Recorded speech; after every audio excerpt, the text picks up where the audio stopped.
Hello बच्चों, आज एक नया चैप्टर है मैक्रो इकोनॉमिक्स का। चैप्टर नंबर 9 है एक्सेस डिमांड और डिफिसिट डिमांड।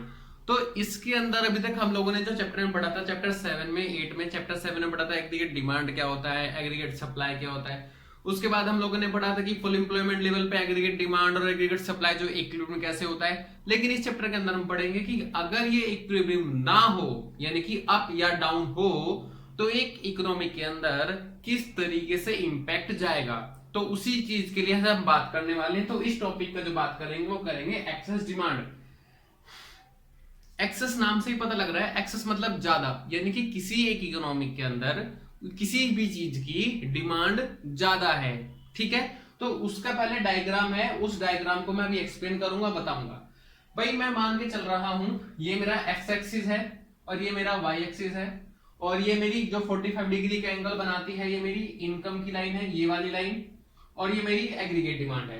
ये वो वाला लेवल है इक्विलिब्रियम लेवल का, मतलब जहां पे एक फुल एम्प्लॉयमेंट लेवल पे जो है एग्रीगेट डिमांड एग्रीगेट सप्लाई के बराबर हो जाती है।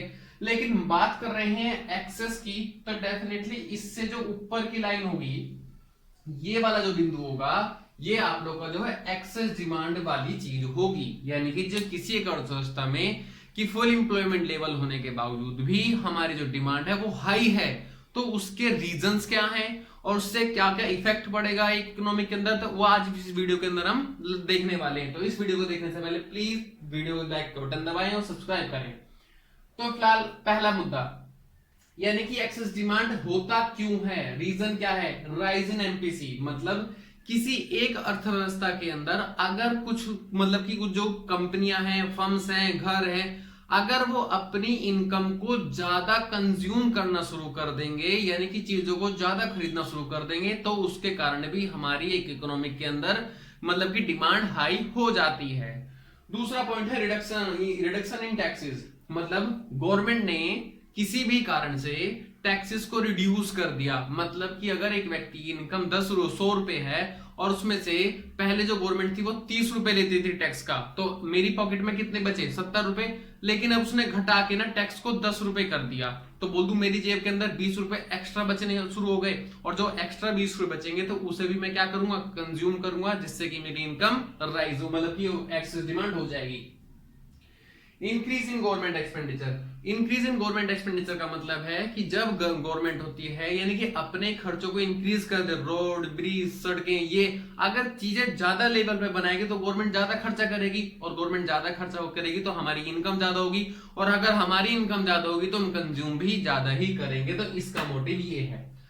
उसके बाद देखा इंक्रीज इन इन्वेस्टमेंट, गवर्नमेंट या है प्राइवेट सेक्टर या हाउस होल्ड सेक्टर, जब इन्वेस्टमेंट को इंक्रीज कर देते हैं, भाई इन्वेस्टमेंट इंक्रीज करने का मतलब क्या है, शेयर में खरीदना, कंपनी में पैसा लगाना, मशीनें खरीदना, तो वो भी तो कंजम्पशन इंक्रीज करेगा ना हमारा, तो उसके कारण भी जो है हमारी एक्सेस डिमांड हो जाती है। बच्चों ये 4 पॉइंट जो बहुत आसान थे, अब जो 2 पॉइंट है इसको समझना इंपॉर्टेंट है। मतलब अब हम बात कर रहे हैं एक अपने मान लीजिए इंडिया देश की और एक बाहर वाले देश की। फॉरेन इंपोर्ट मतलब कि हमारे देश में क्या है कि मान लीजिए फॉरेन इंपोर्ट का मतलब था कि बाहर के जो प्राइस है, यानी कि हमें खरीदनी है चीजें, मैं कंज्यूमर हूं, मुझे चीजें खरीदनी है, मेरे पास 2 तरीके हैं, या तो मैं इंडिया से खरीद लूं या बाहर से खरीद लूं। ठीक है, अब मान लीजिए कि जो आउटसाइडर कंट्री है उसके प्राइस बहुत ज्यादा हैं, वही चीज मुझे वहां 100 रुपए की मिल रही है और वही चीज मुझे इंडिया में 70 की मिल रही है, तो मैं सामान कहां से खरीदूंगा, इंडिया से, विदेश से। बिल्कुल सही बोला, आप लोग यहीं से सामान खरीदोगे इंडिया से, जिसके कारण क्या होगी, कंजम्पशन हमारी इंक्रीज होगी और हमारा डिमांड एक्सेस हो जाएगा। आई होप से ये सारी बातें समझ में आ गई होंगी।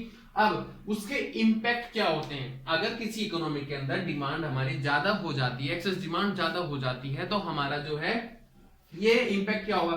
तो इन 3 चीजों को समझने से पहले ग्राफ दोबारा समझ लेते हैं। ये वो बिंदु है, यानी कि पॉइंट है जहां पे full level of employment already working है, यानी कि 100 मजदूर है किसी अर्थव्यवस्था के अंदर और 100 के 100 100% काम करने में लगे हैं। ठीक है बच्चों, और डिमांड हमारी उससे भी ज्यादा है। क्लियर है। अब इफेक्ट ऑन आउटपुट, क्या हमारा आउटपुट बढ़ सकता है, क्यों, कैसे नहीं बढ़ेगा, रीजन क्योंकि ऑलरेडी 100% किसी अर्थव्यवस्था में है और 100 के 100 ऑलरेडी काम कर रहे हैं, तो वो 100 से ज्यादा कैसे हो सकते हैं।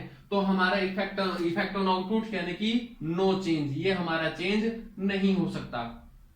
इफेक्ट एंड एम्प्लॉयमेंट, एम्प्लॉयमेंट मतलब रोजगार, क्या हमारा रोजगार बढ़ेगा, क्या घटेगा? रीजन सुनिए, जब डिमांड ज्यादा है और किसी अर्थव्यवस्था में ऑलरेडी 100 मजदूर काम कर रहे हैं और 100 ही मजदूर उस अर्थव्यवस्था में है, और तो हमारा एम्प्लॉयमेंट इंक्रीज कर सकता है क्या? नहीं करेगा, चाहे डिमांड कहीं से कहीं भी हो जाए, क्योंकि 100% है।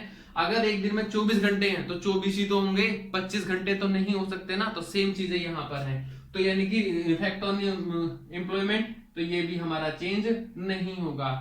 प्राइस लेवल चेंज, हाँ ये चीज सोचने वाली बात है कि एक चीज है, यानी जैसे कि मार्कर है, और ये मार्कर जो है खरीदने के लिए मेरे पास 2 व्यक्ति आए हुए हैं, क्योंकि मार्कर मेरे पास एक है और खरीदने वाले मेरे पास 2 हैं, तो मैं ये मार्कर उस व्यक्ति को बेचना चाहूंगा जिसके पास, जो मुझे इस मार्कर के लिए ज्यादा प्राइस पे करेगा। तो मैं इस मार्कर का प्राइस क्या करूंगा? इंक्रीज डिक्रीज, बिल्कुल सही बात है, मैं इस प्राइस का क्या करूंगा? मैं इंक्रीज ही कर दूंगा। आई होप ये बात समझ में आ गई होगी, और प्लीज थैंक यू।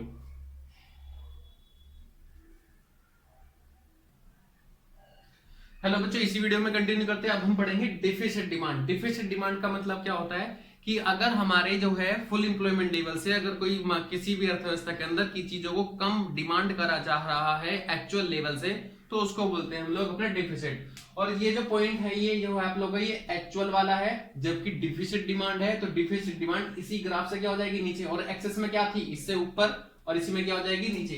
यानी कि इस वाले बिंदु से यहां आ जाएगा, यानी कि हमारी क्या है? ये होनी चाहिए, जबकि हमारी एक्चुअल में ये है। तो जो इन दोनों का डिफरेंस है वो क्या कहलाएगा? हमारा लो, मतलब की डिफिसिट डिमांड। इसके रीजन क्या थे बच्चों? जितने भी रीजन आप लोगों ने अभी तक सुने थे उन्हीं सबको रिवर्स कर देना। इंक्रीज इन एक्सेस डिमांड में क्या था? इंक्रीज, लेकिन डिफिसिट में क्या हो जाएगा? डिक्रीज इन एम्पीसी, यानी कि लोग पैसा खर्च नहीं करना चाहते। इंक्रीज इन टैक्सेस, यानी कि अगर गवर्नमेंट ने टैक्सेस इंक्रीज कर दिया तो मेरी इनकम में, मेरी पॉकेट में तो पैसा बचेगा ही नहीं। अगर मेरी पॉकेट में पैसा नहीं बचेगा तो मैं खर्च कर सकता हूं क्या? मैं उसे खर्च भी नहीं करूंगा, यानी कि मेरी डिमांड कैसे होगी? डिक्रीज होगी। Decrease in government expenditure, government ने एक्स्ट्रा पैसा लुटाना बंद कर दिया, मेरी इनकम बंद हो गई, मेरी इनकम हो गई, मैं डिमांड नहीं करूंगा, मैं डिमांड नहीं करूंगा तो डिफिसिट डिमांड ऑटोमेटिकली हो जाएगी। उसके बाद है गवर्नमेंट डिक्रीज इन इन्वेस्टमेंट। अब मेरी पॉकेट में पैसा ही नहीं है, पैसा नहीं है तो मैं इन्वेस्टमेंट नहीं करूंगा, और अगर मैं इन्वेस्टमेंट नहीं करूंगा तो डिमांड क्या होगी? अप या डाउन? बिल्कुल सही है, डाउन ही होगी। इंक्रीज इन इंपोर्ट, इंपोर्ट का मतलब है भाई सिंपल सी बात है, अगर वहां के प्राइस लोअर हो गए, हायर नहीं, अगर वहां के प्राइस लोअर हो गए तो मैं यहाँ जो है माल को भेजना बंद करके बाहर ही अपना सारा का सारा माल एक्सपोर्ट मतलब की कर दूंगा, सॉरी इंपोर्ट कर दूंगा। अब इसका जो इफेक्ट है वो इफेक्ट आप लोग की सुनने वाली बात है, यानी कि इफेक्ट ऑन आउटपुट। आउटपुट अगर डिमांड कम है, अगर डिमांड कम है तो आप आउटपुट ज्यादा बना के करोगे क्या? तो हमारा डिमांड क्या हो जाएगा? डिक्रीज, यानी कि आउटपुट कैसी हो जाएगी? डिक्रीज हो जाएगी, और इन्वेंट्री हमारी इंक्रीज हो जाएगी। इफेक्ट ऑन एम्प्लॉयमेंट, लोग बाग माल ही नहीं खरीदना चाहते, तो आप मजदूरों से माल बनवा के क्या करोगे? तो आप क्या करोगे? एम्प्लॉयमेंट को भी क्या करोगे? मजदूरों को क्या बोलोगे? मैंने कहा भाई जा, अभी हमारे पास डिमांड नहीं है, तो एम्प्लॉयमेंट भी क्या हो जाएगा आप लोग का? डिक्रीज हो जाएगा।